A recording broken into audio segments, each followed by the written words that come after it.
പ്രിയപ്പെട്ടവരെ, ഇത് കൈത്താക്കാലം 3-ാം ഞായറാഴ്ചയാണ്.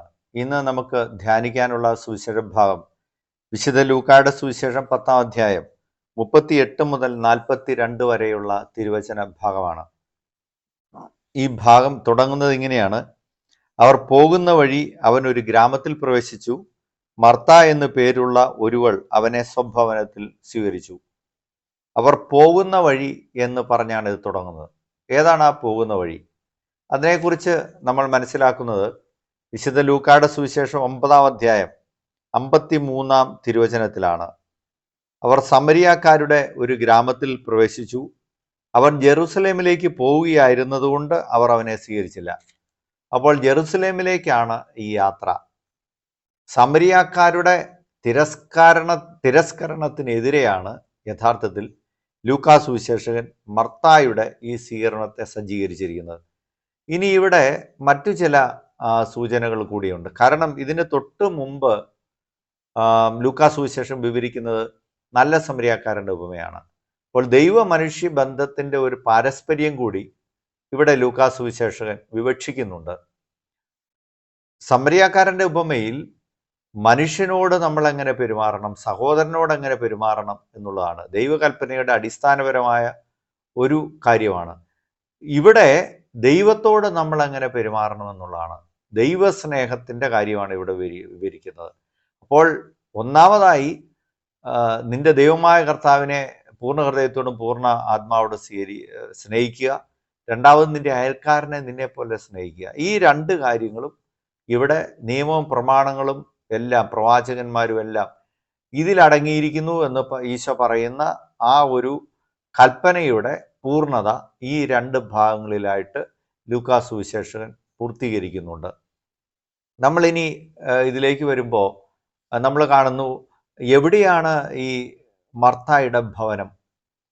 അതുപോലെ നല്ല സമരിയാക്കാരൻ്റെ ഉപമയിൽ പറയുന്നത് അവർ ജെറുസലേമിൽ നിന്ന് ജെറീക്കോയിലേക്ക് പോവുകയായിരുന്നു എന്ന് പറയുന്നത്. അപ്പോൾ മർത്തായുടെ ഭവനം എവിടെയാണെന്നുള്ളത് യോഹന്നാൻ ശ്ലീഹായുടെ സുവിശേഷകൻ്റെ 11-ാം അധ്യായം 1-ാം തിരുവചനത്തിലുണ്ട്. അത് ബethനിയയിലാണ്.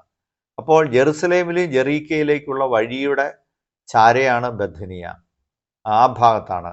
അപ്പോൾ ഈ ഈശോ ആ പോകുന്ന വഴിയിൽ ബethനിയയിൽ പ്രവേശിക്കുമ്പോഴാണ് മർത്ത ഈശോയെ സ്വഭവനത്തിൽ സ്വീകരിക്കുന്നത്.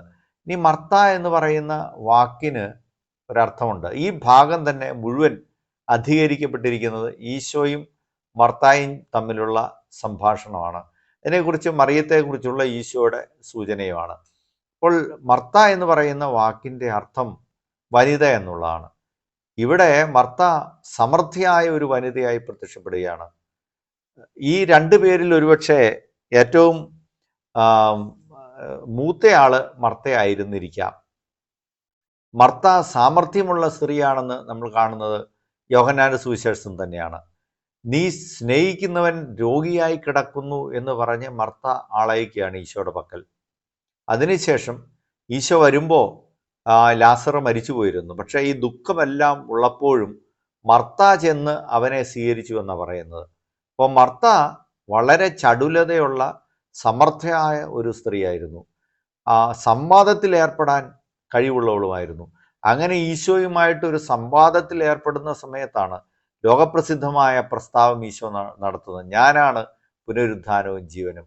നമ്മൾ ഈ ഭാഗത്തിലേക്ക് വരുമ്പോൾ നമ്മൾ കാണുന്നു മർത്ത ഈശോയെ സ്വീകരിക്കാനായിട്ടുള്ള ഒരുക്കങ്ങൾ നടത്തുകയാണ്. ഈശോയെ ഭക്ഷണകാര്യങ്ങൾ ഇതിലെല്ലാം കൂടുതലായിട്ട് ശ്രദ്ധാലുവാണ് മർത്ത. എന്നാൽ മറിയം ഈശോയുടെ അടുത്ത് നിന്ന് ഈശോ പറയുന്നത് കേൾക്കുകയാണ്.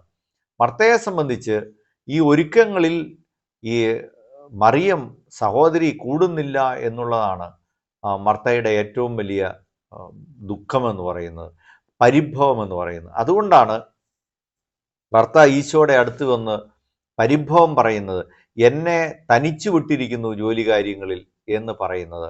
പ്രിയപ്പെട്ടവരെ, മർത്ത ഇവിടെ നമുക്ക് വലിയൊരു പാഠം നൽകുന്നുണ്ട്, വലിയൊരു സന്ദേശം നമുക്ക് തരുന്നുണ്ട്. ആ സന്ദേശം ഇതാണ്: നമ്മുടെ അസ്വസ്ഥതകളെ നമ്മൾ മറച്ചു വയ്ക്കാതിരിക്കുക, നമ്മുടെ ആകുലതകളെ മൂടി വയ്ക്കാതിരിക്കുക.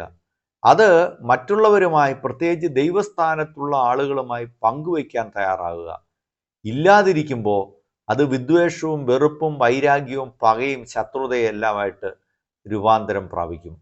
പല സ്ഥലത്തും നമ്മൾ കാണുന്നത് വലിയ പ്രശ്നങ്ങളുടെ എല്ലാം കാരണം നമുക്കുള്ള ആകുലതകളും സങ്കടങ്ങളും മറ്റുള്ളവരുമായിട്ട് പങ്കുവയ്ക്കാതിരിക്കുന്നതാണ്. ചില സ്ഥലത്ത് ആളുകൾ പറയുന്നത് എന്നെ കേൾക്കാൻ തയ്യാറാകുന്നില്ല, ഇനി ചിലരോട് പറഞ്ഞാൽ അത് കൂടുതൽ പാരയാകുമോ എന്ന് വിചാരിച്ചിരിക്കുന്നു. അപ്പോൾ ദൈവസ്ഥാനത്തുള്ളവരുമായിട്ട് പങ്കുവയ്ക്കുകയും അതിന് പരിഹാരം തേടുകയും ചെയ്യേണ്ടത് പ്രധാനപ്പെട്ടതാണ് എന്ന് മർത്ത നമ്മളോട് പറയുന്നുണ്ട്. ഞാൻ ഓർക്കുന്നൊരു സംഭവം കുറേ കാലങ്ങൾക്ക് മുമ്പ് നടന്ന ഒരു യഥാർത്ഥ സംഭവമാണ്. ഒരു വീട്ടിൽ 4 പേരാണ്. 2 പേര് അത് സ്ത്രീകളാണ്, അവരുടെ വിവാഹമൊക്കെ കഴിഞ്ഞു. 2 പേര് ആണുങ്ങളാണ്, പുരുഷന്മാരാണ്. മൂത്തവൻ്റെ വിവാഹം കഴിഞ്ഞു, ഒരു കുഴപ്പവുമില്ലായിരുന്നു. കുറേ കാലം കഴിഞ്ഞു, കെട്ടി വന്ന പെണ്ണിനൊന്നും ഒരു കുഴപ്പമില്ല. പക്ഷേ രണ്ടാമത്തെ ആളുടെ വിവാഹം കഴിഞ്ഞതോടുകൂടി കുടുംബത്തിൽ പ്രശ്നം ഉണ്ടാകുന്നു. ഈ വീട് പണിത് മൂത്തയാളാണ്. മൂത്ത ആളുടെ ഭാര്യയ്ക്ക് അമ്മായിയമ്മയുമായിട്ട് സ്വരച്ചേർച്ച ഇല്ലായ്മ ഉണ്ടാകുന്നു, വലിയ പ്രശ്നങ്ങൾ ഉണ്ടാകുന്നു, വീട്ടിൽ കലാപം ഉണ്ടാകുന്നു, പോലീസ് ഇടപെടുന്നു, പരിഹാരമില്ല. അവസാനം ബന്ധുവായ പഞ്ചായത്ത് പ്രസിഡന്റ് ഇടപെടുന്നു, ഒരു പരിഹാരവുമില്ല. അങ്ങനെ ഇരിക്കുന്ന സമയത്താണ്, വേർപിരിഞ്ഞു പോകുമോ എന്നോർത്തിരിക്കുന്ന സമയത്താണ് കുടുംബനാഥൻ കാരണവർ ദുഃഖത്തോടുകൂടി ചെന്ന് വികാരിച്ചനോട് പറയുന്നത്. വികാരിച്ചൻ അതിൽ ഇടപെടുകയാണ്. അപ്പോൾ ഒരു കാര്യം മനസ്സിലാക്കുന്നു, അനുജൻ്റെ ഭാര്യ സ്പോർട്സുകാരിയാണ്. അവൾ ചുറിയുറുക്കോടെ കാര്യങ്ങൾ ചെയ്യുന്നത് കണ്ട് അമ്മായിയമ്മ പുകഴ്ത്തുന്നത് ഈ മൂത്തവൻ്റെ ഭാര്യയ്ക്ക് അസൂയയായിട്ട് മാറുകയാണ്. അവളൊരു ഇൻട്രോവേർട്ടാണ്, ഉള്ളിലേക്ക് വലിയുന്നവളാണ്. അവളത് മനസ്സിൽ അത് ശത്രുതയും ദേഷ്യവും അസൂയയും പകയും ഒക്കെ ആയിട്ട് കൊണ്ടു നടക്കുകയാണ്. അപ്പോൾ അച്ഛൻ സംസാരത്തിൽ നിന്ന് മനസ്സിലാക്കി ഈ മൂത്തവൾ പക്ഷെ നന്നായിട്ട് ഭക്ഷണം പാകം ചെയ്യുന്നവരാണ്. അപ്പോൾ അവരുടെ ജോലി ഡിവൈഡ് ചെയ്ത് കൊടുത്തു. മൂത്തവള് ഭക്ഷണ കാര്യങ്ങളെല്ലാം ശ്രദ്ധിക്കുക, രണ്ടാമത്തെ ആള് വീടിൻ്റെ വൃത്തിയും മറ്റു കാര്യങ്ങളും ശ്രദ്ധിക്കുക. വളരെ നിസ്സാരമായ രീതിയിൽ ഈ പ്രശ്നത്തിന് പരിഹാരം ഉണ്ടായി. ഈശോയുടെ അടുത്ത് പരിഭവമായിട്ട് മർത്ത പറയുമ്പോൾ എത്ര ലഘുവായിട്ടാണ് ഈശോ ആ കാര്യത്തെ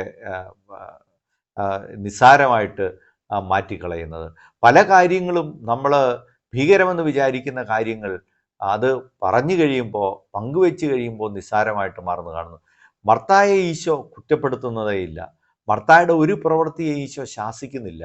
മറിച്ച് മർത്തായുടെ എല്ലാ പ്രവർത്തനങ്ങളെയും മാനിച്ചുകൊണ്ട് തന്നെ പറയുന്നു, കൂടുതലായിട്ട് ശ്രദ്ധിക്കേണ്ടത് ഈ കാര്യമാണ്, ദൈവവചനം ശ്രവിക്കുക എന്നുള്ളതാണ്. അത് മലയിലെ പ്രസംഗത്തിൽ ഈശോ പറഞ്ഞ കാര്യമാണ്. ഒന്നാമതായി അവിടുത്തെ രാജ്യം അന്വേഷിക്കുക, അവിടുത്തെ നീതി അന്വേഷിക്കുക, ബാക്കിയെല്ലാം വന്ന് ചേർന്നുകൊള്ളും എന്ന് പറയുന്ന കാര്യങ്ങളാണ്. നമ്മൾ പ്രായോഗികതയിലേക്ക് വരുമ്പോൾ ആദ്യം അത് തന്നെയാണ്.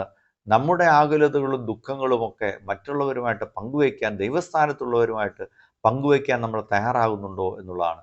രണ്ടാമത്തെ കാര്യം, നമ്മുടെ ആത്മീയതയെ ചില കർമ്മങ്ങളിലേക്ക് ഒതുക്കി നമ്മൾ ചിന്തിക്കുന്നുണ്ടോ എന്നുള്ളതാണ്.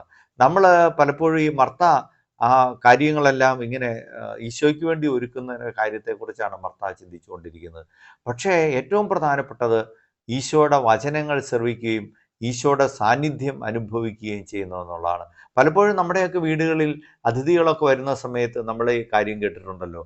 ചായ എടുക്കാനൊക്കെ പോകുന്ന സമയത്ത് ഈ അതിഥികൾ പറയുന്നില്ലേ, എന്തിന് ചായയാണോ പ്രധാനപ്പെട്ട കാര്യം, ഇവിടെ വന്നിരുന്ന് വർത്താനം എന്ന് പറയുന്ന കാര്യങ്ങൾ നമ്മളെപ്പോഴും എത്രയൊക്കെ കേട്ടിട്ടുണ്ട്. മൂന്നാമത്തെ കാര്യം, മർത്തായെപ്പോലെ ദൈവ സാന്നിധ്യം അനുഭവിക്കാൻ പറ്റാതിരിക്കുന്ന സമയങ്ങളിൽ നമ്മൾ ആകുലപ്പെടുന്നുണ്ടോ, അല്ലെങ്കിൽ ദൈവ ചൈതന്യം നഷ്ടപ്പെട്ടു പോകുന്നതിൽ, ദൈവ സാന്നിധ്യം നമുക്കില്ലാതെ പോകുന്നതിൽ നമ്മൾ ആകുലപ്പെടുന്നുണ്ടോ എന്ന് നമ്മൾ ചിന്തിക്കേണ്ടതുണ്ട്. നാലാമത്തത്, പ്രിയപ്പെട്ടവരെ, ദൈവസന്നിധിയിൽ കൂടുതലായിട്ട് സമയം ചെലവഴിക്കാൻ നമ്മൾ തയ്യാറാകുന്നുണ്ടോ എന്നുള്ളതാണ്. അപ്പോൾ ഈ കാര്യങ്ങളെല്ലാം നമ്മുടെ ചിന്തയിലേക്ക് നമ്മൾക്ക് ഈ ദിവസം കൊണ്ടുവരാം. ഏറ്റവും പ്രധാനപ്പെട്ടത് ഈശോയുടെ വചനങ്ങൾ കേൾക്കുകയും ദൈവ സാന്നിധ്യം അനുഭവിക്കുകയും ചെയ്യുകയാണ് എന്ന് ഈശോ പറയുന്ന കാര്യങ്ങൾ നമ്മുടെ മനസ്സിലുണ്ടാകട്ടെ.